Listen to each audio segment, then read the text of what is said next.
नमस्कार। बोधि वार्ता सत्संग में सभी का स्वागत है। ये सत्संग सभी साधुओं के लिए है जो मार्गदर्शन के इच्छुक हैं और कार्यक्रम का संचालन भी यहाँ करते हैं। आज एक परीक्षा से शुरू करेंगे, जया की परीक्षा। ये आपके प्रश्न है, आराम से उत्तर दीजिए। जी, गुरु क्षेत्र को प्रणाम करती हूँ। गुरुदेव आपको प्रणाम करती हूँ और अपने उत्तरों को आरंभ करती हूँ। तो पहला प्रश्न है, ज्ञान सूचना से भिन्न कैसे है? तो सूचना विभिन्न माध्यमों से साधक को या व्यक्ति को मिलती है, लेकिन सूचना जब तक अपरोक्ष अनुभव और तर्क से प्रमाणित नहीं होती तब तक वो ज्ञान नहीं कहलाती, तब तक वो सूचना ही है।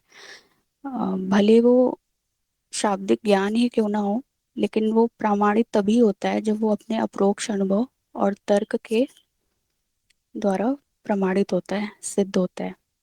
दूसरा प्रश्न है, अज्ञेयता का क्या अर्थ है? अज्ञेयता का मतलब होता है जिसे जाना नहीं जा सकता। बुद्धि जहाँ पर संघर्ष त्यागती है, जहाँ पर ये स्वीकार करती है कि अस्तित्व अज्ञेय है और मैं एक अस्तित्व का हूँ, अस्तित्व का भाग ही हूँ, अस्तित्व ही हूँ, लेकिन उस विराट अस्तित्व को जान नहीं सकता, इस बुद्धि के अ, माध्यम से नहीं जान सकता। बस अद्वैत में अद्वैत हुआ जा सकता है, अज्ञेयता को जाना नहीं जा सकता। तीसरा प्रश्न है, सत्य का अनुभव ना होने पर भी उसे कैसे जान सकते हैं? तो जिसका भी अनुभव हो जाता है वो सत्य नहीं हो सकता। सत्य वही है जिसका हमें अनुभव नहीं होता है।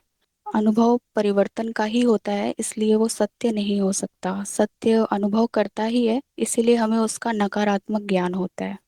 चौथा प्रश्न है, क्या अनुभवकर्ता स्वरचित है?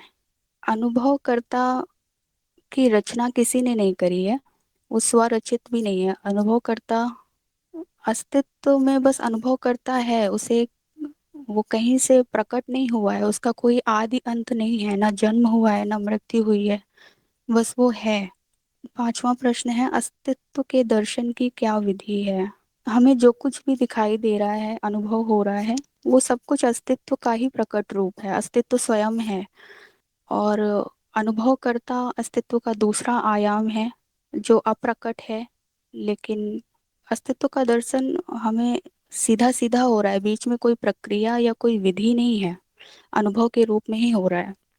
छठवां प्रश्न है, अनुभव कब समाप्त होता है और उसके बाद क्या बच जाता है? अनुभव भी अस्तित्व का प्रकट रूप ही है, तो वो कभी समाप्त नहीं होगा, हमेशा रहेगा। अनुभव करता और अनुभव हमेशा साथ साथ हैं, तो वो कभी भी खत्म नहीं होगा अनुभव। और उसके बाद संभावना से अनुभव निकलता है शून्य से और शून्य में ही विलीन होता है, तो अनुभव रहेगा। ऐसी स्थिति नहीं होगी जब अनुभव ना हो। सातवां प्रश्न है, माया का ज्ञान भी माया है, सही या गलत? हाँ, ये सही है, माया का ज्ञान भी माया ही है, उसे हम विज्ञान कहते हैं। लेकिन माया का ज्ञान आवश्यक होता है जीव के लिए, सहायक होता है उसके विकास के लिए। आठवां प्रश्न है, विनाशकारी प्रक्रियाएं अस्तित्व में दोष होने का प्रमाण है, सही या गलत? अस्तित्व में दोष जैसा कुछ भी नहीं है, जो कुछ भी है वो पूर्ण है। विनाशकारी प्रक्रियाएं रचनात्मक और विनाशकारी ही हैं और चक्र में चल रही हैं, तो ये भी अस्तित्व का ही भाग है। ये अस्तित्व में दोष को नहीं दर्शाता है, अस्तित्व पूर्ण है, उसमें अच्छा बुरा परिभाषा के अनुसार तो सब कुछ अस्तित्व में ही है। विनाशकारी प्रक्रियाएं अस्तित्व में दोष होने का प्रमाण है, ये स्टेटमेंट, ये वाक्य गलत है। विनाशकारी प्रक्रियाओं के होने से ही अस्तित्व पूर्ण है। नवां प्रश्न है, स्मृति नाश कैसे होता है? तो स्मृति का नाश तो नहीं होगा, स्मृति अनंत है। और यदि ऐसा मान लें कि जीव में स्मृति भुला दी गई है अ, किसी दुर्घटना से, या तो भी वो स्मृति के अनंत सागर में कहीं ना कहीं तो रहेगी, स्मृति का नाश नहीं होता। बस जीव के जीव के स्तर पे ऐसा हो सकता है कि वो स्मृति भूल गया है। हाँ जी। 10वां प्रश्न है, क्या मेरे चित्त का ज्ञान मुझे बिना इंद्रियों के होगा? क्या मेरे चित्त का ज्ञान मुझे बिना इंद्रियों के होगा? चित्त में चल रही प्रक्रियाओं का ज्ञान होता है और वो अनुभवकर्ता को होता है। इंद्रियां अनुभव को सीमित करके, इंद्रियों से तो हमें अनुभव होते हैं, तन्मात्राओं के, संवेदनाएं। चित्त का ज्ञान तो गुरुजी, चित्त का ज्ञान तो अनुभवकर्ता को उस पे चल रही प्रक्रियाओं और वृत्तियों का होता है, इंद्रियों को नहीं होगा। इंद्रियां भी तो चित्त का ही भाग हैं।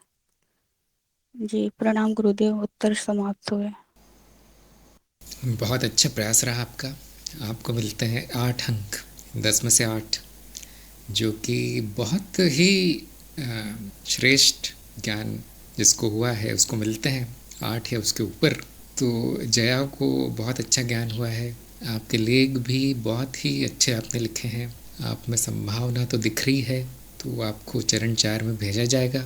वहाँ पे सारे वीडियो देख लीजिए, उसके बाद प्रयोग शुरू कर दीजिए और हफ्ते में एक बार वो कार्यक्रम के द्वारा ही रिपोर्ट भेजते जाइए 1-2 वाक्यों की। मुझे उम्मीद है आप बहुत आगे जाएंगे। जी गुरुजी, बहुत बहुत धन्यवाद आपका।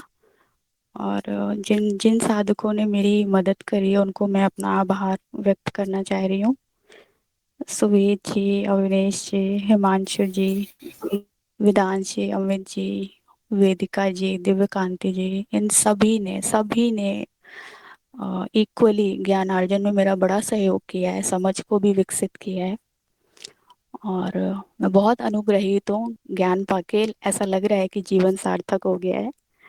और अंत में मैं इस मार्ग को और आपके प्रति अपना समर्पण व्यक्त करती हूँ। मेरा चरण वंदन स्वीकार करें, मेरा प्रणाम स्वीकार करें। गुरुजी मेरा प्रणाम स्वीकार करें। बहुत खुशी हुई जानकर। तो अब आपके लिए कोई चिंता नहीं बची है, आप ज़रूर आगे बढ़ेंगे। तो सभी उत्तर इनके अच्छे आए, एक को छोड़कर जो आखिरी प्रश्न था, लेकिन सभी के उत्तर दे दिए इन्होंने। फिर भी मैंने 1-2 जगह अंक काटे थे, क्योंकि नए नए हैं तो इतनी पूर्णता तो नहीं आएगी उत्तरों में। फिर भी बहुत अच्छे उत्तर आए, तो थोड़ा सा देख लेते हैं कौन से प्रश्न का क्या उत्तर आया, क्या होना चाहिए था। इससे सभी को लाभ मिलेगा। नंबर 1, ज्ञान सूचना से कैसे भिन्न है। इनका उत्तर बिल्कुल सही आया, पूर्ण आया, पूरे नंबर मिले। अज्ञेयता क्या अर्थ का क्या अर्थ है, तो इनको इसमें आधे नंबर मिले, क्योंकि इन्होंने ये तो बता दिया कि संपूर्ण अस्तित्व को या कुछ भी जाना नहीं जा सकता, उसको अज्ञेयता कह दिया है। लेकिन इसमें 1-2 चीज़ें और जोड़ना चाहिए कि इसका अर्थ ये नहीं कि मैं कुछ नहीं जानता। अज्ञेयता का अर्थ ये नहीं होगा कि मैं कुछ नहीं जानता। अज्ञेयता का अर्थ है कि अब जानने को कुछ बचा नहीं है, जानने का कुछ है नहीं।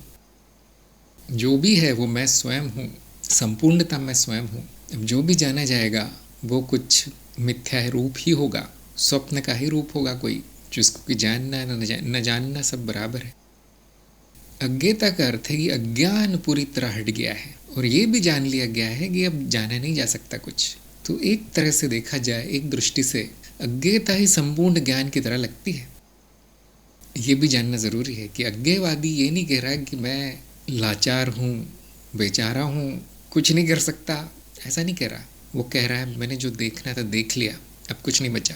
जो भी जानना था वो जान लिया, वो सब गलत था, अब कुछ नहीं बचा। अंतिम अवस्था अज्ञेयता है। ज्ञान मार्ग आपको इस अवस्था तक लाता है। जो अभी भी बहुत कुछ जानता है और बताता रहता है कुछ न कुछ, उसमें बहुत अज्ञान है। जो मौन हो गया, जो शांत हो गया, अब आनंद में आ गया, आनंद अवस्था। ज्ञान अज्ञेयता, आनंद, शांति, मौन में ले जाता है, न कि शब्दों के पहाड़ों में। अगला प्रश्न था, सत्य का अनुभव ना होने पर भी उसे कैसे जान सकते हैं। तो इसमें भी इनको आधे अंक मिले कि इन्होंने ये तो बता दिया कि हाँ, जो भी अनुभव होगा वो तो असत्य होगा। अनुभव हो गया मतलब माया है, असत्य है। तो जानेंगे कैसे हम सत्य? तो इनको केवल एक ही वाक्य कहना था कि होकर जाना जाता है। सत्य मैं स्वयं हूँ, ऐसे ही जाना जाएगा, अनुभव कर कर नहीं, किसी अनुभव द्वारा नहीं, सत्य होकर सत्य जाना जाएगा। इसका अर्थ है आत्मज्ञान, स्वयं को जानकर ही सत्य जाना जाएगा, और वो किसी अनुभव के द्वारा नहीं होगा। अनुभव को हटा देने पर जो बच जाता है वो अनुभव करता है, वो मैं हूँ, नेति नेति। तो अगर ये बोल देती जाए तो उत्तर पूर्ण हो जाता, फिर भी अच्छा उत्तर आया। नंबर 4, क्या अनुभव करता स्वरचित है? इनका जवाब बिल्कुल सही था। 4 से लेके 8 तक सभी उत्तर बिल्कुल सही थे। फिर भी मैं एक एक वाक्य बोल देता हूँ उनके बारे में, क्योंकि प्रश्न बड़े अच्छे थे कि क्या अनुभव करता स्वरचित है। तो मुझे उम्मीद नहीं थी कि अच्छा जवाब आएगा, लेकिन इनका जवाब बिल्कुल सही था कि ये रचना ही नहीं है, इसकी रचना नहीं हुई, चाहे स्वरचित हो, चाहे पररचित हो, चाहे कुछ और हो, पूरी तरह गलत है बात। इसकी रचना नहीं हो सकती। हाँ, मिथ्या वस्तुओं की रचना ज़रूर हो सकती है, तो फिर वहाँ स्वरचित है या इस कारण रचित है, उस कारण, ये सब बोला जा सकता है, वो सब झूठ होगा, सब मिथ्या होगा। मैं रचना नहीं हूँ। कभी कभी हम कहते हैं स्वयंभू, जो संस्कृत शब्द है स्वयंभू, जिसका अर्थ है कि अपने आप होना। अब ये बड़ा विचित्र शब्द है कि ऐसे कैसे है। तो ये बुद्धि को रोकने के लिए, बस बुद्धि को ये इशारा है कि यहाँ रुक जाओ, ये कोई वस्तु नहीं है जिसकी रचना हो सकती है, अनुभव करता। और इसी तर्क से देखा जाए तो किसी भी अनुभव की रचना नहीं हुई। ये रचना की धारणा अज्ञान है, और स्वरचित कहना और बड़ा अज्ञान है। नंबर 5, अस्तित्व के दर्शन की क्या विधि है? बिल्कुल सही उत्तर आया कि जो है वही अस्तित्व है, जो अभी इस समय है, आपको कहीं जाना नहीं पड़ेगा। जो प्रकट भाग है वो भी आपकी आंखों के सामने है, जो अप्रकट है वो मैं स्वयं हूँ। कहाँ जाओगे? कौन सी विधि है? और मैं ही अस्तित्व हूँ, ये ज्ञान होने के बाद आप किसके दर्शन करेंगे? होना है, बस हो जाना है। यही इसी समय जो है वो अस्तित्व है, पूर्णता है, इसी का नाम ब्रह्म है, मैं ही वो ब्रह्म हूँ। ये ज्ञान होने के बाद सारी विधियां बेकार है, सारी साधना बेकार है, सारी भागदौड़ समाप्त है। ये अंतिम ज्ञान है, ये अंतिम मार्ग है, इसके आगे कुछ नहीं। ये बहुत जल्दी हो सकता है, तुरंत। नंबर 6, अनुभव कब समाप्त होता है, उसके बाद क्या बच जाता है? इनका उत्तर बिल्कुल सही आया कि इन्होंने कहा कि समाप्त नहीं होगा।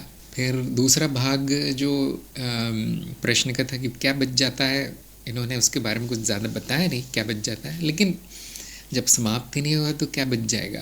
फिर उस प्रश्न का कोई उत्तर आएगा नहीं, प्रश्न ही गलत हो जाएगा। अब इसमें मैंने पूरे नंबर दिए, लेकिन यदि कोई समझाना चाहे इसको अच्छे से, क्योंकि पूछने वाला इस अज्ञान से पूछ रहा है कि वो समाप्त भी होगा, तो उसको ये बताना ज़रूरी है कि क्यों नहीं समाप्त होगा। बता तो सकते हैं कि हाँ समाप्त नहीं होगा अनुभव कभी, लेकिन वो तो जानता नहीं कुछ पूछने वाला व्यक्ति। वो तो कहेगा हर चीज़ समाप्त होती है, आप ही ने बताया अनुभव परिवर्तनशील है, अनित्य है, तो समाप्त तो होगा। तो अनुभव में जो है वो ज़रूर समाप्त हो जाता है, बदल जाता है, परिवर्तनशील है, किंतु परिवर्तनशीलता चलती रहती है। ये कैसे जाना जाएगा कि वो समाप्त नहीं होगा? जब आप ये जान जाएंगे कि अस्तित्व का ही प्रकट रूप अनुभव है, जो आपको अनुभव हो रहे हैं अस्तित्व का ही रूप है। अस्तित्व अलग और अनुभव अलग, घटना नहीं है। क्या अस्तित्व समाप्त होगा या अस्तित्व का अंत हो जाएगा? अब ये अतार्किक सी बात है, इतना तो सभी जान जाएंगे। संपूर्णता का अंत संभव नहीं है, अंत भी संपूर्णता में ही निहित है, फिर प्रारंभ भी उसी में निहित है, क्योंकि द्वैत है ना। अंत जब कहते हैं हम तो आरंभ भी कहना पड़ता है। अंत शब्द तब तक परिभाषित नहीं है जब तक आरंभ परिभाषित नहीं है। वो आरंभ और अंत अस्तित्व के लिए प्रयोग नहीं किए जा सकते। ध्यान दीजिए, आरंभ भी एक अनुभव होगा, अंत भी एक अनुभव होगा, तो क्या अंत हुआ फिर? जो मूलभूत है उसके आरंभ और अंत की बात नहीं की जा सकती, वो धारणा उस पर लागू नहीं की जा सकती। जैसे मिठास की आवाज़, अब आवाज़ की धारणा मिठास पे लागू नहीं हो सकती, मिठास पे स्वाद की धारणा लागू हो सकती, एक तरह का स्वाद है। हमारे शास्त्रों में इस तरह के उदाहरण बहुत मिलते हैं। खरगोश के सींग, कि खरगोश के कितने सींग होते हैं, उनका रंग क्या है? नहीं होते, पूछो मत, ये कहते हैं शास्त्र। या और भी कई उदाहरण दिए गए हैं। इसी प्रकार जो मूलभूत है उसमें आरंभ और अंत आदि धारणा लागू नहीं होती, पूछो मत। उसको समझा नहीं है आपने, इसलिए उसको अपने किसी वस्तु की तरह देख लिया आपने कि ये अनुभव भी एक दिन चला ही जाएगा, शायद रात में चला ही जाता है, नहीं वो शुरू भी हो जाता है, फिर तो गया क्या, नहीं मृत्यु में तो चला ही जाएगा। हाँ, अब बड़ा कठिन है बताना कि शुरू भी रहेगा या शुरू होगा दोबारा, अब नहीं बताया जा सकता, क्योंकि व्यक्ति उसको घटना समझ रहा है। हाँ, वो घटना ज़रूर समाप्त हो जाएगी, मनुष्य जीवन जो है वो समाप्त हो जाएगा मृत्यु में। ये समझना बहुत ज़रूरी है कि अस्तित्व का प्रकट रूप अनुभव है, वो चलता रहेगा, खेल चलता रहेगा। उसको देखने वाला शायद मिट्टी में मिल जाए, और देखने वाला भी तो अंतिम जो दृष्टा तो अनुभव करता है, व्यक्ति नहीं। तो ये देखने का जो माध्यम है, देखने की जो दूरबीन है, कैमरा, वो टूट जाएगा। जो कैमरे के सामने है वो भी चलता रहेगा खेल, जो कैमरे के पीछे है वो भी वैसा ही है। ये शरीर, ये मन, उपकरण, मनोशरीर, यंत्र मिट्टी हो जाएगा, टूट जाएगा, उसका अंत हो सकता है। हाँ, तो अनुभव कब समाप्त होगा, इसका उत्तर बड़ा गहरा आ सकता है। अब वही व्यक्ति पूछ रहा है कि उसके बाद क्या बच जाता है, जब अनुभव समाप्त होगा तो क्या बच जाएगा। जो बच जाएगा वो भी तो अनुभव ही होगा कि देखो ये चीज़ बच गई, दिख रही है, नहीं दिख रही, सुनाई दे रही, नहीं सुनाई दे रही, ये कौन बोल रहा है, यही अनुभव है, नहीं मैं तो हूँ, हाँ यही अनुभव है। तो अनुभव समाप्त होने पर भी रह गया, बच गया। तो प्रश्न में ही विरोधाभास है।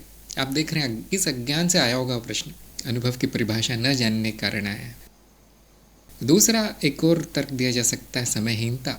अस्तित्व समयहीन है, समय की धारणा लागू नहीं होती, इसलिए आरंभ और अंत अर्थहीन है कहना। न इसमें कुछ होता है, न कुछ आता है, न कुछ जाता है, न कुछ बचता है, न कुछ बनता है। जब ये सारी धारणाएं, ये अंधविश्वास, तरह तरह की कल्पनाएं, विक्षेप जो आ गए मन में हट जाते हैं, तो हम कहते हैं अब ज्ञान हो गया। अब ये क्या है, गीता। अब मत पूछो, अब बुद्धि को विश्राम, जीभ को भी विश्राम, मुंह को भी विश्राम दो, और इधर उधर भागना बंद करो, किताबों के पीछे, आश्रमों के पीछे, गुरुओं के पीछे, साधकों के पीछे। इस वीडियो को देख लेता हूँ और बताया होगा, वो गुरु और जानते हैं। यहाँ पर स्थिरता नहीं आई, जाना नहीं गया कुछ भी। आगे चलते हैं। माया का ज्ञान भी माया है, सही है गलत? इनका उत्तर बिल्कुल सही था कि पूरी तरह माया है। ज्ञान कह दिया आपने तो माया ही होगा, अज्ञता कहेंगे तो हाँ काम की चीज़। फिर भी जो माया का ज्ञान है, भले ही वो झूठ हो, माया में बहुत काम आता है, उसे हम कहेंगे विज्ञान। विज्ञान, ज्ञान नहीं। तो पूरी तरह जानते हुए कि जो भी माया के बारे में जाना गया है सब झूठ है, मिथ्या है, उसका प्रयोग कर लेना बुद्धिमानी है। नंबर 8, विनाशकारी प्रक्रिया अस्तित्व में दोष होने का प्रमाण। ये उत्तर भी बिल्कुल सही आया इनका। इनको एक बात और जोड़नी चाहिए थी कि विनाशकारी नाम मनुष्य देता है, अस्तित्व नहीं। अस्तित्व सब कुछ है, हाँ पूर्णता है, वो सब कुछ होगा, अनंत है, सब कुछ होगा। अब उसमें से एक दो प्रक्रियाओं को चुनकर मनुष्य का मन, मनुष्य की बुद्धि उसको विनाशकारी नाम दे देती है। अरे यहाँ तो विनाश हो रहा है, लेकिन अंत में केवल परिवर्तन है। जो जैसा है वैसा देखा जाए ज्ञान की दृष्टि से तो परिवर्तन मात्र है, विनाश भी नहीं है, रचना भी नहीं है। मिट्टी से घड़ा बन गया, मनुष्य कहता है रचना हुई। घड़ा टूट कर मिट्टी हो गया, मनुष्य कहता है विनाश हुआ, नाश हुआ। अस्तित्व क्या कहता है, नाद बदल रहा है, बस मज़े लो उसके। फिर जो टूटा है उसी से कुछ नया बन जाता है, वो भी बना नहीं कुछ, वो भी परिवर्तन ही। बहुत जटिल हो जाता है कभी कभी, जैसे जीव, जैसे लोक, ग्रह, नक्षत्र, सूर्य, चंद्र, बड़े बड़े अस्तित्व की दृष्टि में वो धूल है हवा में उड़ती हुई, कुछ नहीं हुआ। जब वो चला जाएगा धूल के कण बिखर जाएंगे, कुछ नहीं हुआ। तो न रचना है न विनाश है। क्या ये दोष है? नहीं। क्या ये बहुत अच्छी बात है? नहीं। क्या ये होना चाहिए? नहीं। क्या ये नहीं होना चाहिए? नहीं। शांति, अपनी रोज की बुद्धि यहाँ मत लगाओ। पूर्णता, अब उसको जैसी है वैसा देखो। क्या जन्म होना चाहिए मेरा? नहीं, बिल्कुल नहीं। क्या मृत्यु होनी चाहिए? नहीं, होनी नहीं चाहिए। क्या ये सब गलत हो रहा है? नहीं, बिल्कुल सही हो रहा है। जन्म भी हो रहा है, बिल्कुल सही है। मृत्यु हो रही है, बिल्कुल सही है।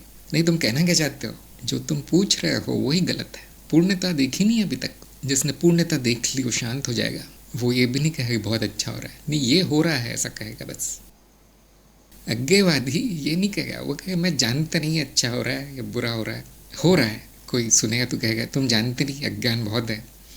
तो अज्ञेयवादी हंसेगा कि अज्ञान पूछने वाले में है, सही है गलत है, वो पूछने वाले में अज्ञान है। जो न जानने में स्वीकार में है उसको ज्ञान है। नंबर 9, स्मृति नाश कैसे होता है। इनको आधे अंक मिल गए, इसमें आधे कट हो गए। क्योंकि बताया तो है इन्होंने कि स्मृति नाश तो नहीं होगा, तो क्या नाश होगा फिर। स्मृति की परिभाषा ऐसी है कि नाद में एक विशेषता है कि वो दूसरे नाद को ग्रहण कर लेता है, उस पर छाप छूट जाती है और कुछ देर बाद वो चली भी जाती है। तो क्या स्मृति नाश नहीं हुआ? तो मैं इस सत्संग में पूछना चाहता हूँ, हमारे सत्संग में बहुत विलक्षण लोग हैं, विज्ञान पढ़े हुए हैं, जब स्मृति में रखा हुआ हर सब कुछ बदल ही जाता है तो फिर हम क्यों कहते हैं कि स्मृति कभी नहीं जाती। जयान एक चीज़ बताती कि भूल जाते हैं, हाँ, लेकिन उसको स्मृति नाश नहीं कहते, उसको स्मरण नाश कहेंगे। स्मरण नहीं मिल रहा, स्मरण नहीं आ रहा। क्या स्मृति नाश होता है? होता है तो कैसे होता है, कोई बताना चाहता है? अगर नहीं होता तो उसका क्या प्रमाण है? गौरव ने स्मृति से संबंध टूट जाता है, स्मृति नष्ट नहीं होती। हाँ, वही स्मरण वाली बात है। स्मरण की एक प्रक्रिया है जो स्मृति से अनुभव ढूंढ कर लाती है। वो प्रक्रिया, आपको मैं कहूँ पीला रंग, तो पीले रंग की सारी वस्तुएं वो प्रक्रिया ढूंढ ढूंढ कर लाती है स्मृति से। कभी कभी वहाँ पे बाधा आती है। कनिका ने कहा व्यक्तिकरण का नाश हो जाता है। हाँ, व्यक्ति कहेगा मुझे पता नहीं, ये मेरी स्मृति में नहीं है, लेकिन वो स्मृति तो वैसे ही है, उस व्यक्ति से उसका कोई संबंध नहीं है। ऐसा आप शायद अब बोलना चाहते होंगे। गौरव ने कहा स्मृति पुल टूट जाने के कारण। आपका भी उत्तर सही है, लेकिन वो भी स्मरण वाली बात है कि स्मृति नाश हो गई, स्मृति पुल टूट गया। तो हिमांशु ने कहा स्मृति नाश नहीं होती, वो प्रतिकृति बनाती रहती है।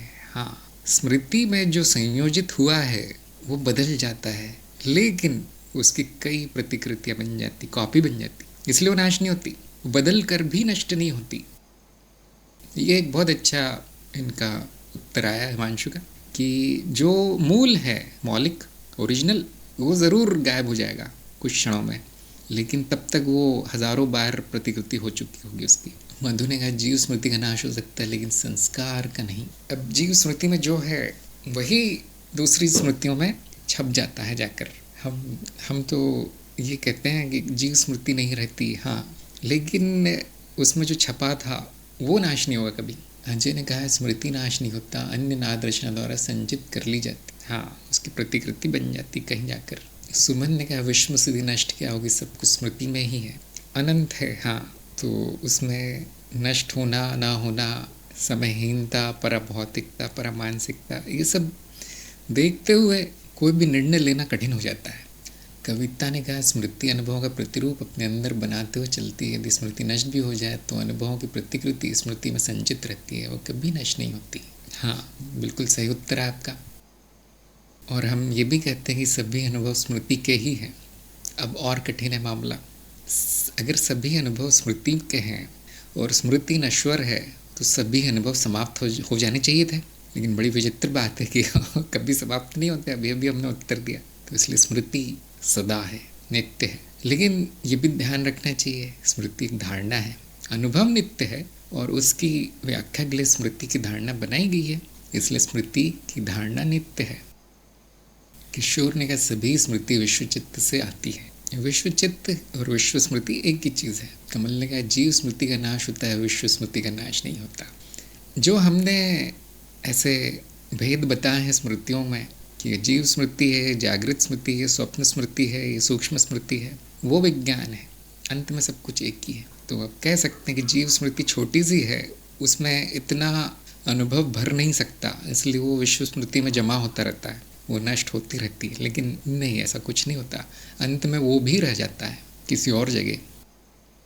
कभी कभी हम उसको कारण शरीर बोल देते हैं, जहाँ वो स्मृति छपती है जाकर अंत में। हम इतने का स्मृति नाश नहीं होती, व्यक्तिनिष्ठता समाप्त होती जाती है, बढ़ती जाती है और एक खेल चलता रहता है। हाँ, जब मैं कहूँ मेरी स्मृति चली गई तो वो फिर व्यक्ति कह रहा है कि मुझे याद नहीं, उसे मेरी भी कह रहा है स्मृति को, लेकिन ऐसा कुछ हुआ नहीं।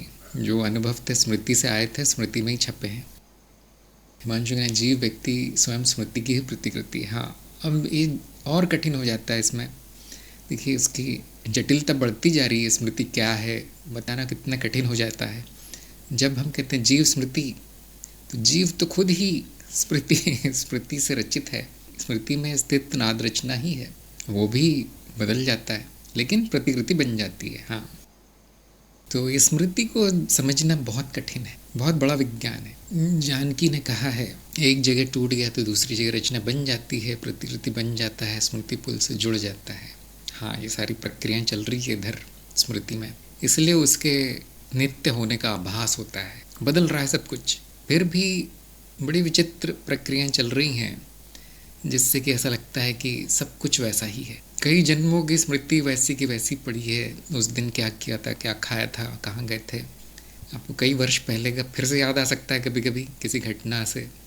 और ऐसे ही जो लोग प्रगति कर गए, आध्यात्मिक प्रगति, उनकी कई जन्मों की स्मृति आ सकती है। तो ऐसा प्रतीत होता है कि सब कुछ वैसा का वैसा ही है। जो बदल रहा है वो बदलती हुई घटना वो भी स्मृति में छपी है कि ऐसा ऐसा बदला था। क्यों है ऐसा? अनंत संभावना है, क्योंकि वो पराभौतिक है, परमानसिक है, इसलिए वहाँ पे सीमा नहीं है कि क्या छपेगा, कितना छपेगा। स्मृति को समझना है तो वहाँ से शुरू करना पड़ेगा कि वो असीमित है, उसमें अनंत नाद रचनाएँ हैं, अनंत नाद रचनाओं की अनंत प्रतिकृतियाँ भी हैं। अब देखिए बुद्धि के बाहर चला गया तो उसमें से एक दो चली भी जाएंगी, बदल जाएंगी, तो वो भी अनंत वैसी हैं। कभी भी स्मृति पुल बनाकर उनको देखा जा सकता है, उनका अनुभव हो सकता है।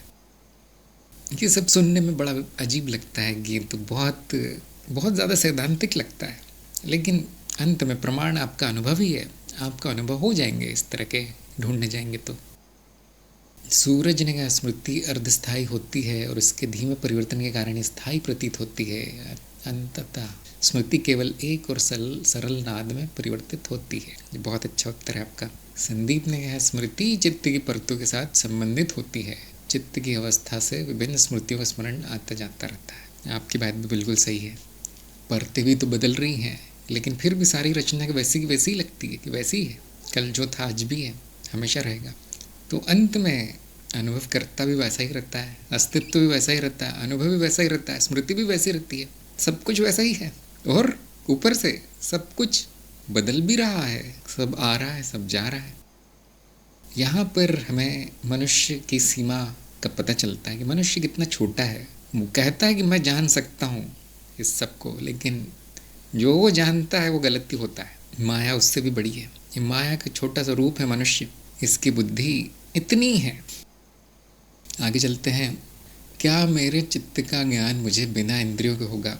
तो इन्होंने जया ने प्रयास किया, उनको आधे अंक मैंने दे दिए, और इन्होंने ये भी कहा कि अनुभवकर्ता को होगा, लेकिन वो बात सही नहीं है। मेरे चित्त का ज्ञान अनुभवकर्ता को होगा, ये बात ठीक नहीं है, क्योंकि अनुभवकर्ता को कोई ज्ञान नहीं होता, अनुभव होते हैं बस। ज्ञान हमेशा स्मृति में होता है, संग्रहित होता है। अनुभवों के बीच जो संबंध बनाए जाते हैं स्मृति में, वो ज्ञान है। अनुभवकर्ता में कुछ ऐसा है नहीं जिसमें कुछ संबंध बने, कुछ परिवर्तन हो, शून्य है। तो इसीलिए आधे अंक कट गए। इस प्रश्न में बहुत सारा ज्ञान है, आप लोग देख सकते हैं। पूछने वाले को कुछ भी समझ में नहीं आया, चित्त कहीं से शब्द सुन लिया है, बस इंद्रियां शब्द सुन लिया कहीं से। पहले तो ये पूछा गया कि मेरे चित्त, वो चित्त को भी मेरा ही कह रहा है अभी भी जाना ही नहीं है उसने चित्त क्या होता है। वो सोचता है कि ऐसी चीज़ है जो मेरी है, अब उसका ज्ञान चाहता है, और वो ये देखता है कि जगत का, वस्तुओं का, शरीर का ज्ञान इंद्रियों से हो रहा है। तो वो पूछना चाहता है कि बिना इंद्रियों से हो जाएगा, क्योंकि इंद्रियां तो वहाँ जाती नहीं है। जो मेरा चित्त है उसको कैसे देखूंगा मैं? देखिए क्या खिचड़ी पकी है अंदर अज्ञान के कारण, इसलिए प्रश्न आया है। ऐसे मिलते जुलते बहुत से प्रश्न आते हैं कि जो मेरे मन में भावनाएं हैं, विचार है, वो तो इंद्रियों द्वारा नहीं देखे जाते। इसका मतलब ऐसे भी अनुभव है जो इंद्रियों से नहीं आएंगे। इसका मतलब ऐसा ज्ञान भी संभव है जो इंद्रियों से मुक्त हो, जो इंद्रियों के परे हो, वही ज्ञान सच्चा है। इस तरह की खिचड़ी लोग पका लेते हैं, जबकि हमने इंद्रियों के विषय में क्या बताया है कि अनंत प्रकार की इंद्रियां हैं। चित्त में जो भी चल रहा है वो इंद्रियों के माध्यम से ही ज्ञात होगा या अनुभव भी होगा। ये थोड़ा सा कार्यक्रम में थोड़ा सा विस्तार में बताया है, शायद जया को याद नहीं रहा, स्मृतिनाश। पहली चीज़ तो ये कहना चाहिए यहाँ, तो मेरा चित्त नहीं, चित्त मेरा नहीं, कुछ भी मेरा नहीं। और चित्त का ज्ञान का अर्थ है कि कोई अनुभव होना ज़रूरी है, और हर अनुभव इंद्रिय से ही आता है। हम ऐसा जो मॉडल बनाया गया है उसके अनुसार यही है कि जब भी अनुभव हो रहा है, सीमित अनुभव अगर हो रहा है तो वो इंद्रियों द्वारा ही सीमित किया जा रहा है, नहीं तो सीमित नहीं होता फिर। और कितनी इंद्रियां हैं? बहुत सारी गिनाई गई।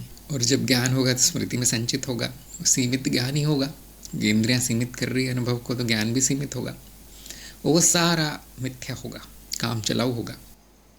तो इस प्रश्न में बहुत सारी गलतियां हैं। अब और छोर नहीं है, कहाँ से शुरू करना है जवाब देना। तो जो वस्तुओं के अनुभव हो रहे हैं, जगत शरीर आदि के, वो भी इंद्रियों द्वारा ही हो रहे हैं, और वो भी चित्त के ही अनुभव है, वो भी चित्त में ही है। वस्तुएं, जगत, बाकी लोग, शहर, गांव, देश, ये चित्त है।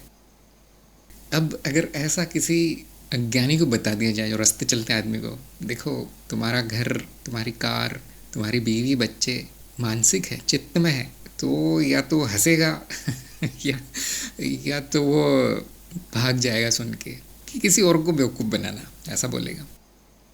तो देखिए, ये विज्ञान समझने के लिए भी एक स्तर होना चाहिए बुद्धि का, एक स्तर तक ज्ञान होना चाहिए। उसके बाद ये बातें बताई जा सकती है किसी को, उसके बाद इस पर कुछ चर्चा हो सकती। अब देख सकते हैं मैं क्या हूँ क्या नहीं हूँ, नेति नेति बच्चों का खेल है इसके सामने।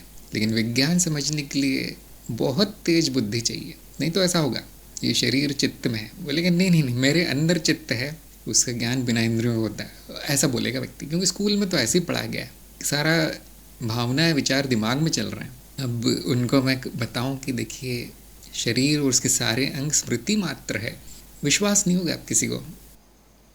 मैं देखता हूँ बड़े बड़े पढ़े लिखे बुद्धिमान लोगों को भी ये बात समझ में नहीं आती कि सब कुछ मानसिक है, इंद्रियां स्वयं नाद रचनाएं हैं, मन में मानसिक है, कैसे संभव है। हर चीज़ पिटारा ज्ञान दीक्षा कार्यक्रम में खोल दिया गया है, चरणबद्ध ले जाया गया है, कैसे संभव है। वो हो गया तो आपके प्रश्न मिट जाएंगे, फिर सारा ज्ञान मिट जाएगा।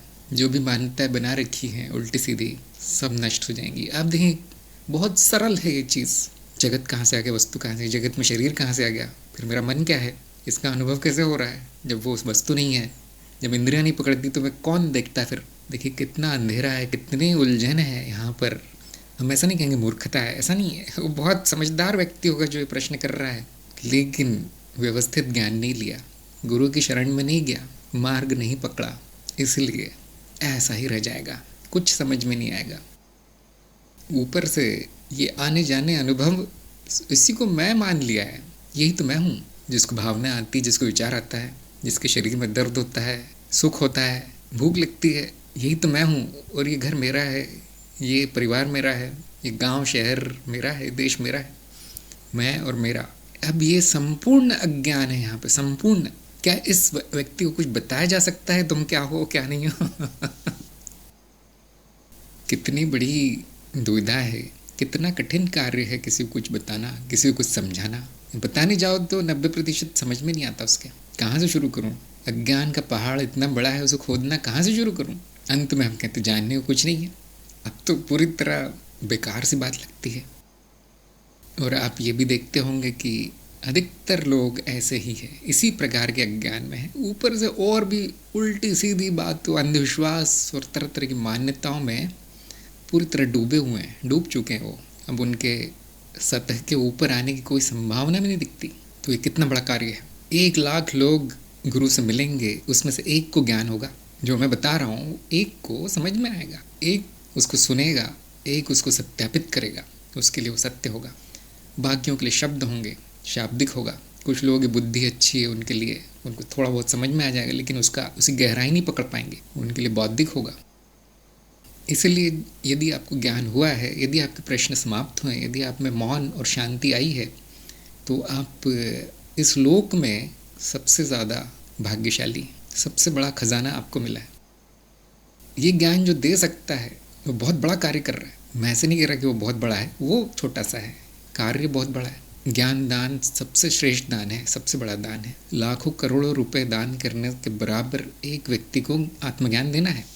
और जो साधकों को ज्ञान लेने से रोकता है, वो सबसे नीच कार्य कर रहा है। जो अज्ञान फैला रहा है व्यक्ति, सबसे नीच वही कार्य। अधिकतर लोग यही फैला रहे हैं आपके समाज में।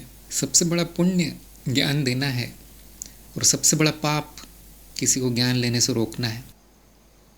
किसी के मन में शंका डालना कि तुम जो मार्ग पर चल रहे हो वो ठीक नहीं है, तुम्हारा गुरु झूठ बोलता है, दूसरे गुरु के पास जाओ, तुम संसार में रहो, ज्ञान लेने का प्रयास मत करो, अध्यात्म में मत जाओ। इस तरह से राह भटकाना किसी को सबसे बड़ा पाप है। उस पापी की बहुत दुर्गति होती है। न केवल स्वयं के लिए उसने अपना स्वयं की हानि कर ली है, उसने कई लोगों की भी हानि कर दी। ये भी बहुत देखा जाता है कि स्वयं भी नहीं लेना चाहते, दूसरों को भी नहीं लेने देना चाहते। जितना प्रयास ज्ञान प्रसार में लगता है, उससे 10 गुना प्रयास ज्ञान को नाश करने में लग रहा है समाज में।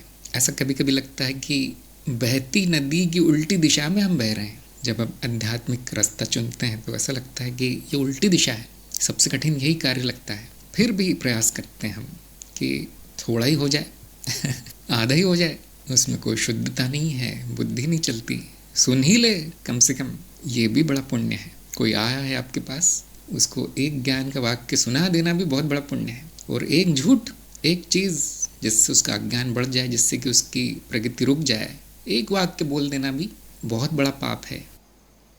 अब उसके लिए तो नरक भी छोटी जगह पड़ जाएगी उस व्यक्ति के लिए।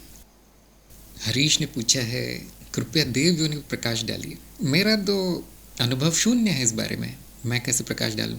मनुष्य योनि को जान लीजिए क्या है, मनुष्य क्या है ये पहले जान लीजिए। क्या आप जान गए हैं मनुष्य क्या है? स्वयं को जान लीजिए पहले। जब वो अनुभव होगा तो आप उसको भी जान जाएंगे, दूसरी योनियाँ क्या है। और यदि आप मेरे मुंह से सुन लेंगे तो प्रमाण कहाँ से लाएंगे? वो तो कहानी हो जाएगा। क्या किसी की बातें प्रमाण है? मैं तो 1 घंटे बता सकता हूँ। तंत्र बोधि में कई वीडियो हैं देव योनि पर। क्या वो सच है? कैसे पता चलेगा सच है? अनुभव लेना पड़ेगा। अनुभव कैसे लूँ? आध्यात्मिक प्रगति करनी पड़ेगी। प्रगति कैसे होगी?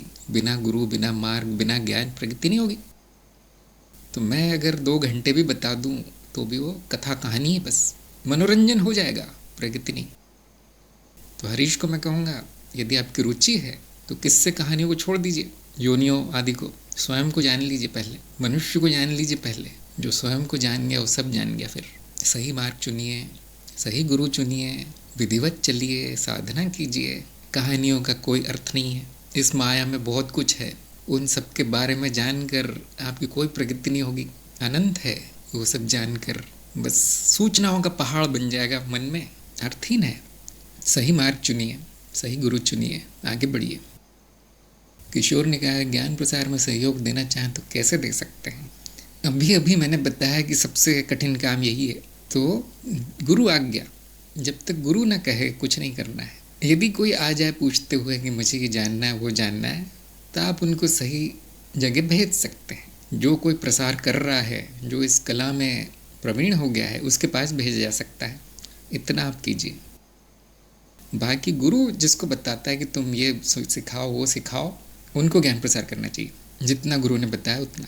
और अक्सर उनमें से भी अधिकतर लोग विफल ही होते हैं, मैंने देखा है। गुरु भी एक तरह का खतरा मोल लेता है जब वो कहता है कि हाँ तुम कर दो, सिखा दो सबको, क्योंकि पूरी तरह हम जानते हैं कि हाँ उसमें विफलता मिल सकती है। फिर भी किसी को आगे न बढ़ाया जाए तो फिर उसके अंदर की प्रतिभा बाहर नहीं आती। इसलिए किसी किसी में संभावना दिखती है तो उनको थोड़ा सा आगे बढ़ाया जाता है, लेकिन 10 में से 9 विफल हो जाते हैं। इसलिए जब तक गुरु न कहे कुछ नहीं करना है। कोई आ गया आपके पास तो गुरु के पास भेज देना है, वो करते हैं प्रसार। अतुल ने कहा है, अहम को एक बार मुझे समझाइए और अहम अनुभव कैसे है? अहम वो वृत्ति है जो अनुभवों को मैं या मेरा कहती है। वृत्ति है चित्तवृत्ति। कभी वो कहती है शरीर मैं हूँ, मन मैं हूँ, स्मृति मैं हूँ। कभी वो कहती है शरीर मेरा है, मन मेरा है, स्मृति मेरी है। कभी वो कहती है कि घर मेरा है, परिवार मेरा है, जगत मेरा है, ये सामान मेरा है। और ये ऐसा क्यों? ऐसी वृत्ति क्यों है? क्योंकि जीवन के लिए आवश्यक है। मैं और मेरा नहीं होगा तो जीवन नहीं चलेगा। तो इस जीव पर जो केंद्रित है वो वृत्ति अहम वृत्ति है, जीव की उत्तरजीविता में जो सहायता करती है। क्योंकि विचारों के रूप में आती है इसलिए अनुभव है। इसी को हम कहते हैं अहम भाव या अहंकार। संस्कृत में अहंकार कहेंगे, हिंदी में उस शब्द का अर्थ ही बदल गया है अहंकार का, इसलिए हम अहम भाव कहते हैं। इस भाव में रहना कि मैं ये हूँ, मैं वो हूँ, यह अज्ञान है। इस भाव को त्याग देना, ये जानने के बाद कि मैं साक्षी हूँ, ज्ञान है। और फिर वृत्ति बदल के साक्षी भाव की हो जाती है। फिर विचार आते हैं मैं साक्षी हूँ, मैं का अर्थ बदल गया ज्ञान होने पर। ये भी अनुभव है, क्योंकि ये भी विचार है, वृत्ति है। साक्षी भाव भी वृत्ति है, साक्षी वृत्ति नहीं है, साक्षी वृत्तियों का दृष्टा है। वंदना ने कहा है, मेरा ज्ञान दीक्षा कार्यक्रम खाता रद्द कर दिया गया है, कृपया मार्गदर्शन करें, उसे वापस कैसे चालू कर सकते हैं? मैं ज्ञान मार्ग पर आगे बढ़ना चाहती हूँ। हमारी जो सुविधाएं हैं थोड़ी सीमित है, देखिए, क्योंकि हमारे पास इतने लाखों करोड़ों रुपए नहीं है जो कि बड़ी बड़ी सेवाएं चला सके, जिसमें कि हज़ारों लाखों लोग आ सकें। ऐसा कुछ नहीं, छोटा सा हो रहा है जिसमें कि मेरी जेब से कुछ पैसे देकर काम चलता है। तो जो लोग कार्यक्रम नहीं कर रहे हैं, जो निष्क्रिय हैं, उनको वहाँ से हटा देते हैं, क्योंकि बड़ा धीरे चलने लगता है फिर वो सर्वर। तो साल में एक बार ऐसा किया जाता है कि जो एक आध साल से जो कार्यक्रम नहीं कर रहे हैं, उसमें सक्रिय नहीं है, उनका खाता हटा दिया जाता है, ताकि हमारी साइट सही चलती रहे। तो हो सकता है आपने भी कुछ किया ना हो इतने दिनों से। आप कौन से चरण में हैं, कौन से चरण में, आप बताइए। क्योंकि हमने कहा है कि आप जितना समय चाहे ले सकते हैं, लेकिन कोई चल भी नहीं रहा है, मतलब छोड़ ही दिया उसने, तो फिर समय लेने की बात ही नहीं रहती। फिर हम ही मान लेते हैं कि उसको पसंद नहीं आया कार्यक्रम और वो छोड़ना चाहता है, ऐसा मान लेते हैं। और अधिकतर ऐसे ही होते हैं। कभी कभी लोग केवल खाता खोल लेते हैं लेकिन करते कुछ नहीं है, उन सबको हटा दिया जाता है। ये चरण 3 में है, तो आपको परीक्षा की तैयारी करना चाहिए। आप 1 साल से चरण 3 में हैं, तो इसका अर्थ यही है कि शायद नहीं आगे जाना चाहते। अभी आपने कहा है कि मैं चलना चाहती हूँ, तो ये निर्णय लेके मुझे बताइए, आप सिर्फ खाता खुलवाना चाहते हैं, मार्ग पर आगे बढ़ना चाहते हैं? आपको पसंद आया या नहीं? अच्छा, वंदना ने कहा मैं परीक्षा देना चाहती हूँ, परंतु आत्मविश्वास की कमी से नहीं दे पाती। कोई बात नहीं, न कार्यक्रम करना ज़रूरी है, न परीक्षा देना ज़रूरी है। यदि नहीं हो रहा है ये कार्य, तो हम ज़बरदस्ती तो नहीं करवा सकते किसी से। आपको अगर ज्ञान हो गया है तो समाप्त। अब क्या, ये सब करके क्या फ़ायदा है? तो आप परीक्षा की तैयारी कर लीजिए, एक आध साधक की सहायता ले लीजिए, जैसे कि जया ने नाम बताया अभी, उन सबको संपर्क करके परीक्षा की तैयारी कर लीजिए। यदि आपके 10 में से 6 या 7 सही जवाब आने लगे, ये लोग आपको प्रश्न पूछेंगे, सब उत्तर भी बताएंगे, तो आप मुझे तारीख बता दीजिए कि मैं अब तैयार हूँ, इस तारीख को दे सकते हैं परीक्षा, तब आपका कार्यक्रम आगे बढ़ जाएगा। बहुत आसान है। कार्यक्रम में चालू भी रहे और मैं कुछ करूँ भी नहीं, ये दोनों चीज़ें नहीं हो सकती फिर। लेकिन इसमें जल्दीबाजी भी हम नहीं करते। हम कितने समय लो, लेकिन इतना नहीं कि हमें वो व्यवहारिकता में जमे नहीं। बहुत से लोगों का कार्यक्रम 6 महीने में समाप्त हो जाता है, या ज़्यादा से ज़्यादा 1 साल समाप्त। क्यों? क्योंकि उनके जीवन के लक्ष्य वही था।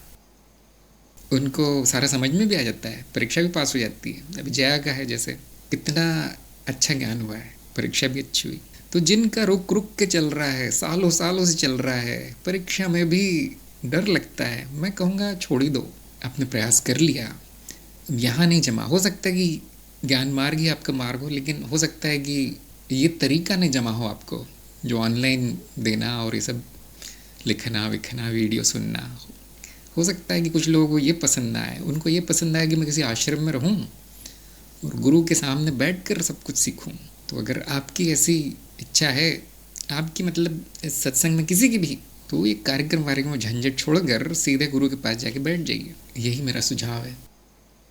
जिनको ये जमता है, जिनको खेल लगता है कि बच्चों का हर चीज़ आती है, अपने आप हो जाता है, जल्दी जल्दी हो जाता है, हाँ, वो बने हैं इसके लिए।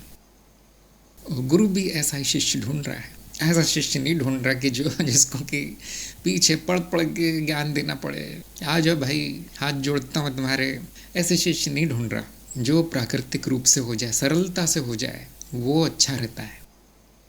सूरज ने कहा है कि इस कथन के बारे में विस्तार से बताएं। इस त्वरित संरचनाओं में से कोई तीक्ष्ण सीमाएं नहीं हैं और वो एक दूसरे में और विश्व स्मृति के साथ आसानी से घुल जाती है। तो जो स्तर हैं या परतें हम कहते हैं इसे चित्त में, वो मनगढ़ंत है, मॉडल है, आप जानते होंगे।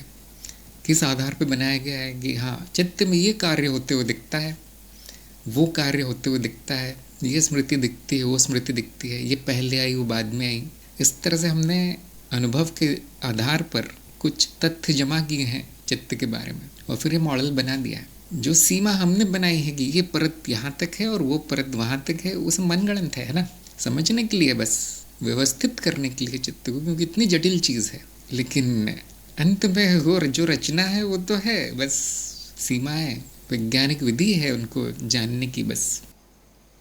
इसीलिए जब मैंने कहा कि हाँ, ये ऐसा परती मॉडल हमने बना रहे हैं, लेकिन मैं सीमा खींच रहा हूँ, इन वृत्तियों में और उन वृत्तियों में, इन प्रक्रियाओं में उन प्रक्रियाओं में, इन अवस्थाओं में उन अवस्थाओं में, लेकिन अंत में ऐसा कुछ है नहीं समझने के लिए, ताकि ज्ञान हो जाए। इसलिए हम खंडित कर देते हैं, उसको भागों में बांट देते हैं, फिर एक एक भाग को अलग से अलग अलग करके समझना आसान हो जाता है। चित्त एक है, उसमें कोई सीमा नहीं है, कोई खाई नहीं है। एक परत और एक परत समाप्त होगी, दूसरी चालू होगी, ऐसी कोई रेखा नहीं दिख पड़ती। क्या दिखता है? तरह तरह की प्रक्रियाएं, तरह तरह के अनुभव, तरह तरह की अवस्थाएं, इतना ही दिखता है। उनको फिर हम ऐसे भागों में, विभागों में बांटते हैं। हिमांशु ने कहा है कि शास्त्र में गुरु दक्षिणा का बड़ा महत्व बताया गया है, इस विषय पर कृपया कुछ बताएं। सबसे बड़ी दक्षिणा है शिष्य की प्रगति। अगर हाथी घोड़े दे दिए गुरु को और खुद कोई प्रगति नहीं की, तो उससे गुरु को कोई खुशी नहीं होगी। कुछ नहीं दिया और अज्ञान से मुक्ति हो गई, अब गुरु को भी कुछ नहीं चाहिए, वही गुरु दक्षिणा है। तो आपने गुरु दक्षिणा का महत्व पढ़ा होगा, तो गुरु के प्रकार भी पढ़े होंगे कि 10-15 प्रकार के गुरु होते हैं। अब ये बात कहाँ बताई है मैंने? गुरु ज्ञान का वीडियो है, गुरु ज्ञान, और गुरु ज्ञान का एक यंत्र भी है वेबसाइट पर, ज्ञानमार्ग.गुरु पर, उसमें भी ये बताया। तो हर गुरु की दक्षिणा अलग है, उस गुरु को कितनी मेहनत करनी पड़ती है आपके ऊपर, उसके अनुसार वो दक्षिणा तय करेंगे। विद्या क्या सिखा रहे हैं वो? अगर ऐसी विद्या है जिसमें गुरु को खड़े रहना पड़ता है, सामने हर चीज़ बतानी पड़ती है, ऐसा करो, हाथ पकड़ के करवाना पड़ता है, तो हाँ, अब गुरु को अपना घर परिवार चलाना है, बच्चों का भरण पोषण करना है, और 24 घंटे शिष्यों के साथ कार्य कर रहा है दिन भर, तो वहाँ पे तो महत्वपूर्ण है दक्षिणा देना। जो दक्षिणा नहीं देगा उसको निकाल दिया जाएगा। लेकिन सदगुरु कोई दक्षिणा नहीं लेता, क्यों आपको आपसे मिला देता है, इसमें उसको कुछ नहीं जाता, समय लगता है, मामूली से समय लगता होगा, वो उसके लिए खेल है, खेल के क्या पैसे लेना। तो गुरु दक्षिणा गुरु पर निर्भर है कि गुरु कौन सा है। अगर वो क्रिया आदि आदि, तंत्र आदि आदि सिखा रहा है जिसमें कि शिष्य का बहुत फ़ायदा होने वाला है, तो गुरु भी बोलेगा मुझे भी दे दो थोड़ा सा पार्टनर। जैसे आप कोई व्यवसाय करते हैं, किसी को सिखाते हैं, तो आप उससे काम भी करवाते हैं सिखाने के बाद, तो आप यही चाहेंगे कि मुझे भी कुछ मिले इतना करने का, तो उसका महत्व है। अगर आप इस तरह कोई विद्या सीख रहे हैं जिसमें कि गुरु की मेहनत लग रही है, समय लग रहा है, तो बिना गुरु दक्षिणा के नहीं होगा। अगर आप गुरु के साथ रहना चाहते हैं आश्रम में, अब आश्रम का खर्चा आएगा, अब आप कहेंगे नहीं गुरुजी आप ही कर लेना खर्चा भी, अब वो नहीं होगा। वहाँ महत्वपूर्ण है, वो आश्रम चलाने के लिए आपको दक्षिणा देनी पड़ेगी। लेकिन आप बस इतना चाहते हैं मेरा अज्ञान समाप्त कर दो, मुझे बता दो, अब जो योग्य शिष्य है उसको समय नहीं लगेगा, उसकी कोई दक्षिणा भी नहीं लगेगी।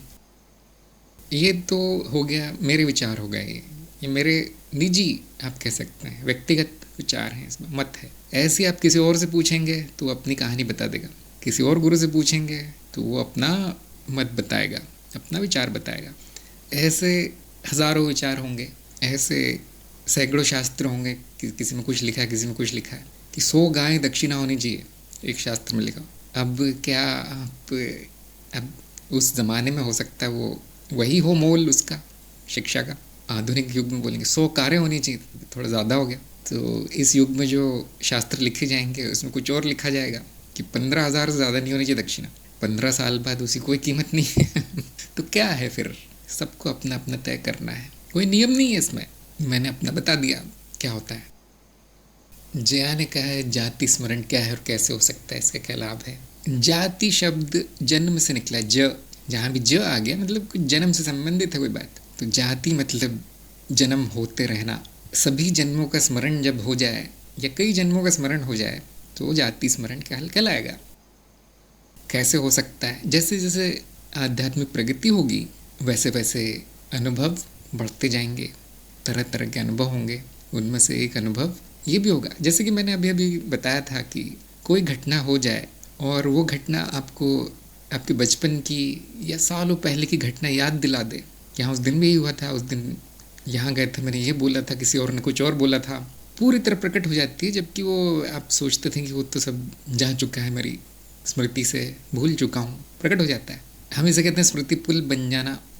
तो कभी कभी ऐसा होगा कि वो स्मृति पुल किसी और जन्म की स्मृति से बन जाए, हो जाता है कभी कभी, और वो याद आ जाए। ये प्राकृतिक तरीका है।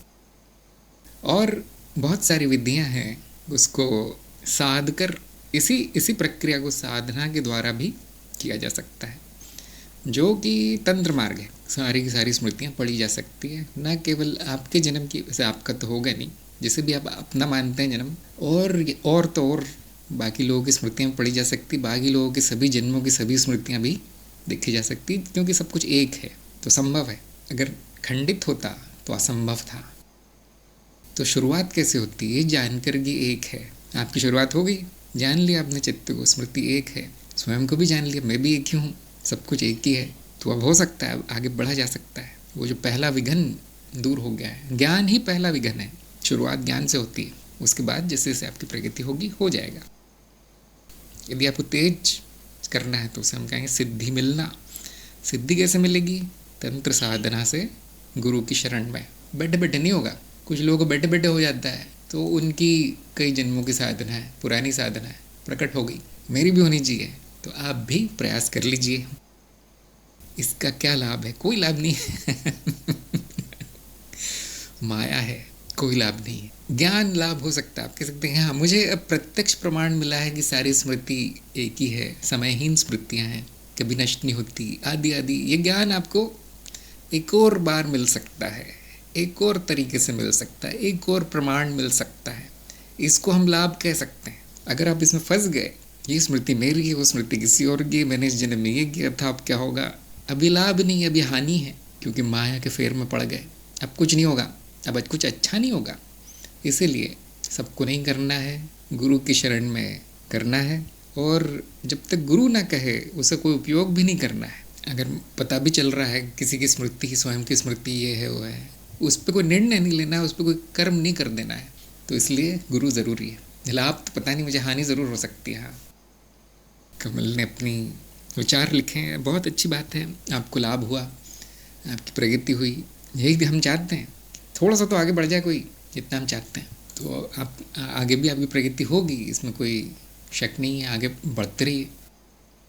संदेश ने पूछा है, समय की शुरुआत और अंत क्यों नहीं है? शुरुआत का क्या अर्थ है कि वहाँ पे एक दिन है, वहाँ पे एक घंटा है, एक मिनट है, एक वर्ष है ना? तभी तो बताया जाएगा कि ये शुरुआत है। यहाँ तो वो शुरुआत है, तो समय तो पहले से ही है। फिर तभी तो आप नाप पा रहे हैं कि किस समय शुरू हुआ। और इसी तरह अंत का भी यही अर्थ है कि इस घड़ी को इतने बजे समय अंत हुआ, लेकिन वो तो घड़ी तो है वहाँ पर। समय एक धारणा है, कल्पना है नहीं। जो है नहीं उसके शुरुआत के बारे में और उसके अंत के बारे में पूछना भी अर्थहीन है। तो इसके पहले कि आप शुरुआत और अंत जानने का प्रयास करें, समय क्या है वो जानने का प्रयास कीजिए। समय की माया का वीडियो है, समय की माया नाम से, उसमें काफ़ी विस्तार में बताया है। जो है नहीं, कल्पना है, उसकी शुरुआत भी काल्पनिक होगी, उसका अंत भी काल्पनिक होगा। अज्ञान है केवल, खाली पुलाव हम कहते हैं कि एक चीज़ जो नहीं है वो मान लिया गया, अब उसके बारे में तरह तरह की धारणाएं बनाई जा रही हैं। हिमांशु ने कहा है, तो शिष्य गुरु के ऋण से ऋण कैसे हो पाएगा, मतलब एहसान कैसे चुका पाएगा, साधारण भाषा में बोला जाए तो इसके पीछे मान्यता है कि गुरु एहसान करता है, गुरु आपको ऋणी बना देता है, ये मान्यता है। जब आपको गुरु कुछ देता है तो उसमें कोई स्वार्थ नहीं होता, निस्वार्थ होता है। ऋण नहीं है, वो उपहार है, बर्थडे गिफ्ट, ले जाओ।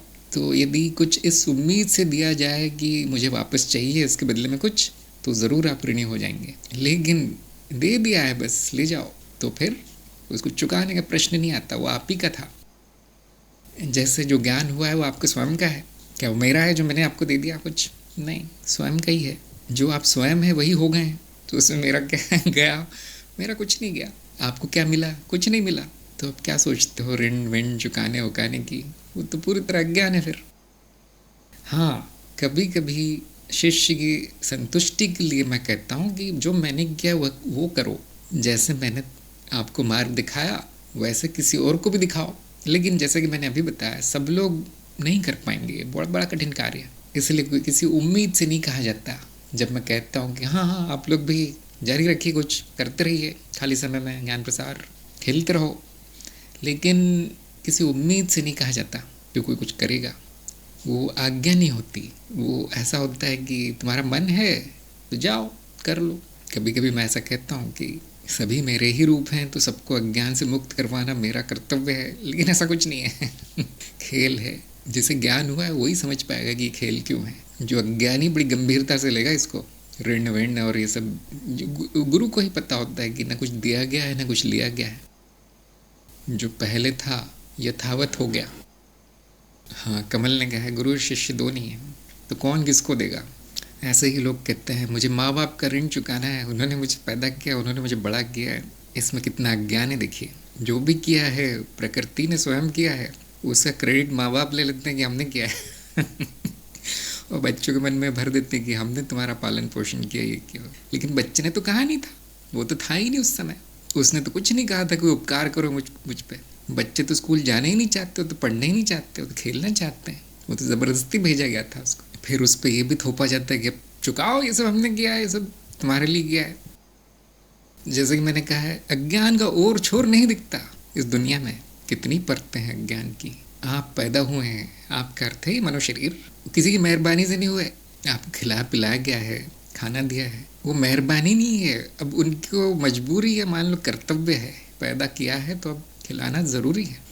जैसे आप कार खरीदते हैं तो पेट्रोल डालना ज़रूरी है। क्या कार 10 साल की हो गई तो आप क्या कहते हैं, जाओ खुद अपना पेट्रोल कमा लो। ये पैसे दो मुझे, वापस चुकाओ सारा, मैंने इतने साल पेट्रोल डाला है तुम्हारे अंदर, आपने खरीदी है, अब आपको करना है। तो संसारी व्यक्ति बात नहीं समझ सकता, न ही उनको समझाई जा सकती है, क्योंकि पूरी तरह जड़ बुद्धि हो चुके हैं।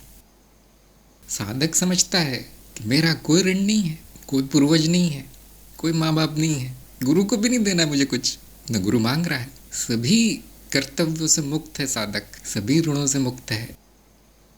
इसलिए मैं कहता हूँ कि कोई साधक है, वो किसी कहीं जाना चाहता है, आश्रम में कहीं साधना करना चाहता है, समय चाहता है, और बाकी लोग उस पर अपना अपना थोप रहे हैं कि तुम्हें इतने कमाने चाहिए, तुम्हें नौकरी करनी चाहिए, तुम्हें 8 घंटे काम करना पड़ेगा, और तुम्हें परिवार, शादी, बच्चे, ये सब होने चाहिए तुम्हारे। तो वो उसको मार्ग में चलने से रोक रहे हैं, और यही सब मनगढ़ंत बातें बता रहे हैं कि ये तुम्हारा कर्तव्य है, तुम्हारा ऋण है, ऐसा है वैसा है, हमने तुम्हें पैदा किया है। तो वो बहुत बड़ा अज्ञान है, वो बहुत बड़ा नुकसान कर रहे हैं उस साधक का। हम ये नहीं कहेंगे वो पाप कर रहे हैं, एक तरह का पाप है हाँ, लेकिन अज्ञानवश कर रहे हैं। जो जानते बूझते करेगा उसका तो कुछ नहीं हो सकता, अज्ञानवश कर रहे हैं। अगर वो सच में हितैषी होते उस साधक के, तो वो कहते बेटा तुम जाओ, कहाँ जाना है मैं लेके जाता हूँ, ये पैसे लो, इस गुरु के पास जाओ, सीखो तुम्हें जो सीखना है, उल्टा सीधा जो भी सीख रहे हो, और मैं ध्यान रखूँगा घर का, हम कर लेंगे, और कुछ चाहिए तो बताना। खुद छोड़ के आएगा वो। क्या होता है ऐसा? नहीं तुम मेरी बीवी हो गई, किसी और गुरु के पास जा रही हो। अब क्या हम इसको हितैषी कहेंगे उसका? तो समाज आपकी साधना में सहायता नहीं करेगा, बाधा है, इसलिए साधक समाज छोड़ देता है। वो बाधा बन जाते हैं। पहले ऐसा नहीं होता था। पहले गुरु ने बोल दिया इस आश्रम में जाएगा, मतलब सब लोग हाथ जोड़ के खड़े हो जाते थे, हाँ हमारा इकलौता बेटा है लेकिन जाएगा आश्रम में, अब कुछ नहीं हो सकता। क्या अभी कोई गुरु ऐसा बोल सकता है? बड़ी समस्या हो जाएगी।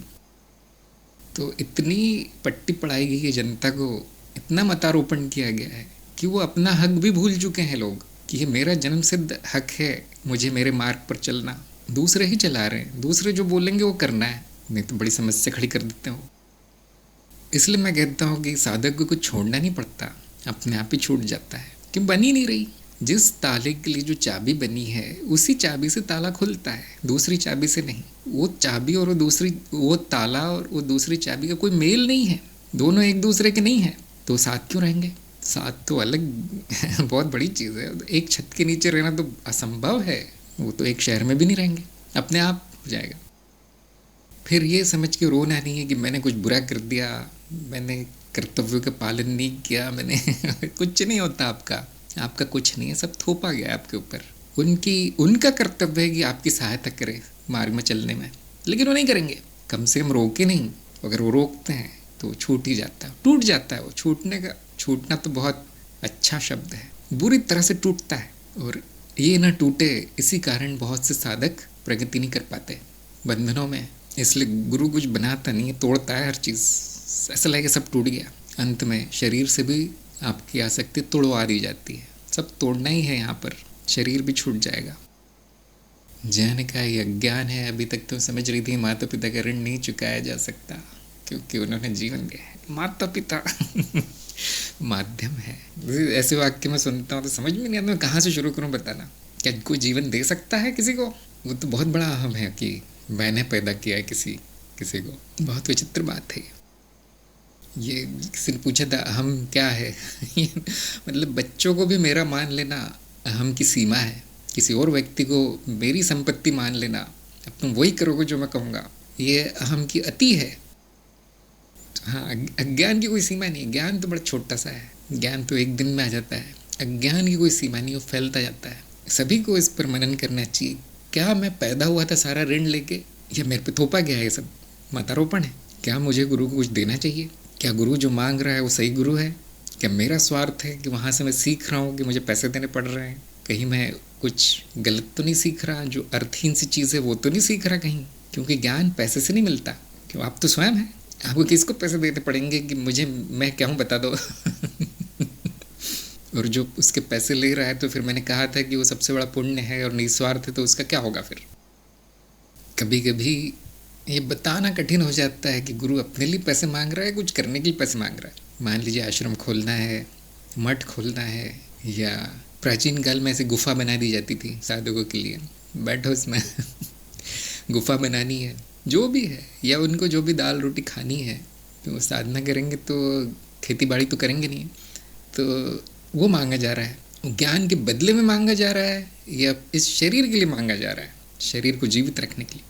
ये बात लोग समझ नहीं पाते कभी कभी। बहुत से लोग ये चाहते, मैंने इतनी दक्षिणा दी तो मुझे इतना ज्ञान मिलना चाहिए था, गारंटी होनी चाहिए कुछ ना कुछ। अपनी उपभोक्तावादी मानसिकता वो आश्रम में ले आते हैं। इतना दूंगा तो इतना मिलेगा, थोड़ा और दूंगा तो और मिलेगा, अगर थोड़ा ज़्यादा दे दिया तो एएमसी भी मिलेगी। मतलब आप गुरु के पास कभी भी जा सकते हो पूछने के लिए जो चाहिए। गुरु को खरीद लिया आप, जबकि वो देखते हैं ठीक उल्टा हो रहा है, क्योंकि यहाँ पर जो दिया गया है वो किसी और कार्य के लिए है।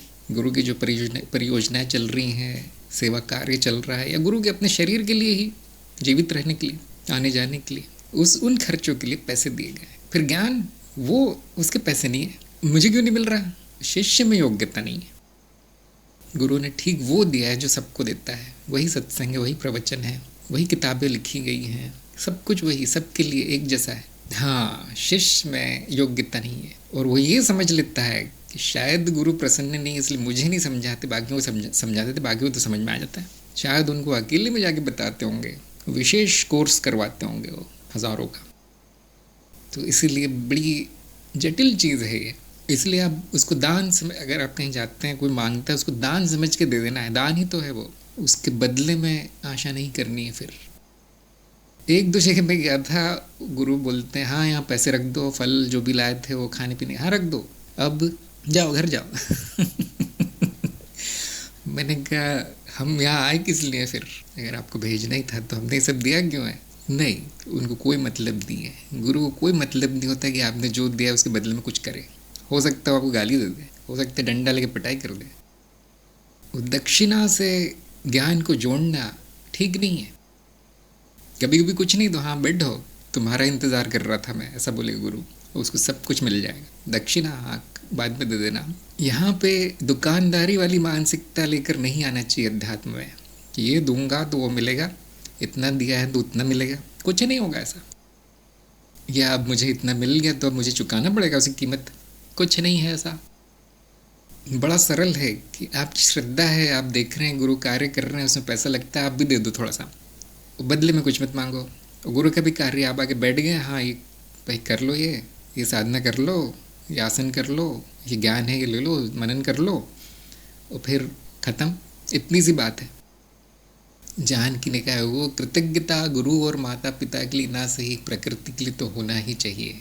यहाँ पे प्रकृति का अर्थ आपने ये लगा लिया है कि वो भी कोई ऐसी चीज़ है जिसको कि आपकी कृतज्ञता की कीमत पता होगी। क्या ऐसा कुछ है? आपने मनुष्य के गुण दोष प्रकृति पर आरोपित कर दिए यहाँ पर कि चलो इनके तो नहीं है, ये तो किसी काम के नहीं, माता पिता, प्रकृति ने हमें जन्म दिया, उसके लिए कुछ होना चाहिए। कुछ नहीं, वो तो और बड़ा ज्ञान है। प्रकृति शब्द को समझने का प्रयास कीजिए। निरंतर जो कृति में लीन है, कृति मतलब कुछ बना देना, कर देना, कुछ रचना, वो प्रकृति है। तो अपने आप हो रहा है। तब उसके बारे में ऐसा सोचना कि उसने हमारे लिए कुछ किया है, मतलब आपने स्वयं को प्रकृति से अलग मान लिया और उस पर वो मनुष्य के मान्यताएं, मनुष्य का ज्ञान भी उस पर थोप दिया। ये तो और बुरा हुआ। जैसा कि मैंने कहा है, साधक को किसी से कुछ लेना देना नहीं है, न लेना है न देना है। हाँ, जो आपको कुछ देता है, आपके मन में एक प्रेम, एक आदर भाव आ जाता है, इतना बहुत है। बस यहाँ सब समाप्त हो जाना चाहिए। हिमांशु ने कहा है, इसके पीछे अभाव है, जिस कारण प्रत्येक अनुभव हेतु चित्त स्वयं को ऋणी मानता है। तो माता पिता और गुरु हेतु ये भाव होना स्वाभाविक लगता है। ये स्वाभाविक तब तक है जब आप जानते हैं कि वो केवल भाव है, कर्म नहीं है ना। भावना और कर्म में भेद समझिए। अरे इन्होंने मुझे इतना कर दिया, कितना बड़ा काम किया, इन्होंने मेरे लिए ये भी कर दिया, वो भी कर दिया, ये भावना आ सकती है मन में, इतना तो स्वाभाविक है।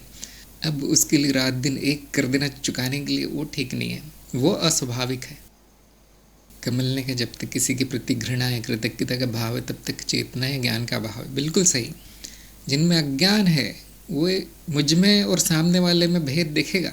अब वो कहेगा कृतज्ञ होना चाहिए मुझे उसका, क्योंकि अभी भी वो दूसरे को मन शरीर ही समझ रहा है कि मुझे कुछ करना है इसके लिए, तो खुद को भी तो कर्ता समझ रहा है।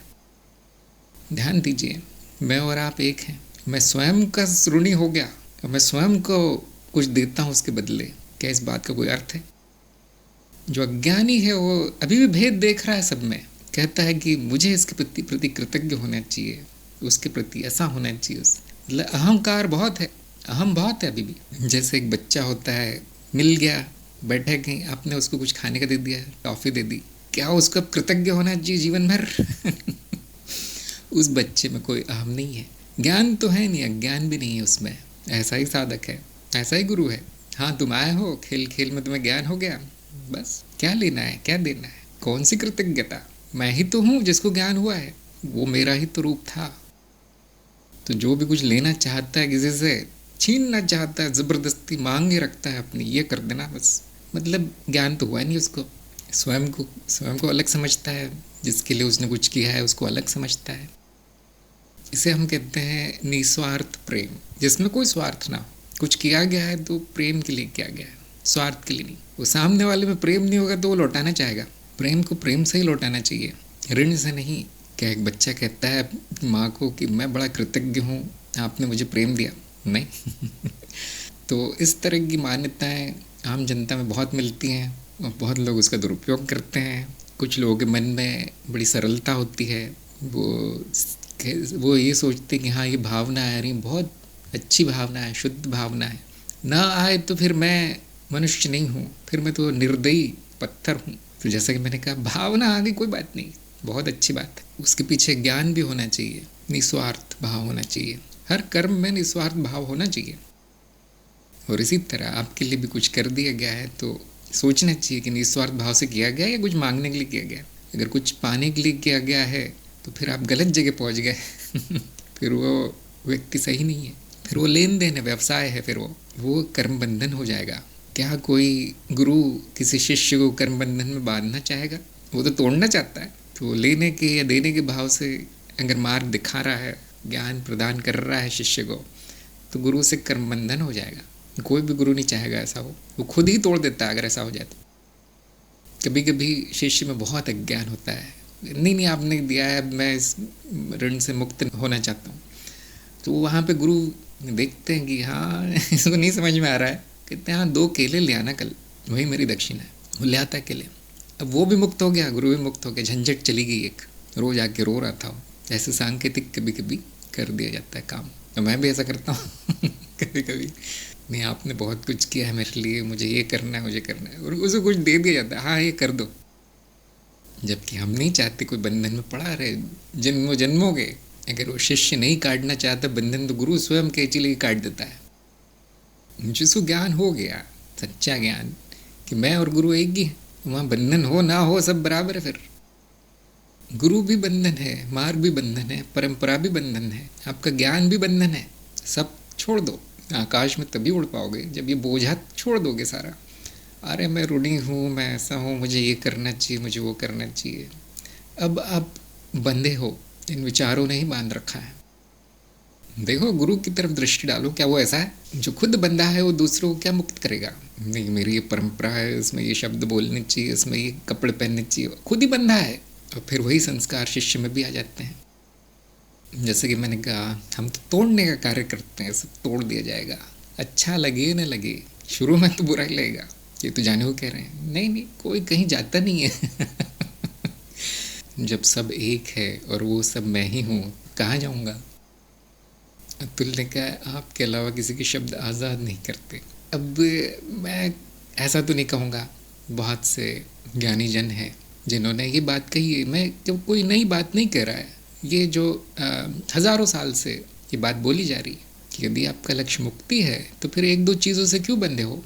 खास तौर से वो सब मिथ्या होने के बाद भी, जानने के बाद भी क्यों बंधन में हो फिर? देखिए, बुरा बंधन तोड़ना बहुत आसान है, अच्छा बंधन तोड़ना बड़ा कठिन है, क्योंकि उसको अच्छा मान लिया गया है, अब छूटना बड़ा कठिन है। तो यहाँ पर हम आज की सत्संग समाप्त करते हैं। सभी इस बात पे मनन कीजिए और अगली सत्संग में हम फिर मिलेंगे। कोई प्रश्न हो तो अगली बार पूछिए। जया को मैं फिर से बधाई देता हूँ और सभी का सत्संग में आने के लिए धन्यवाद। नमस्कार।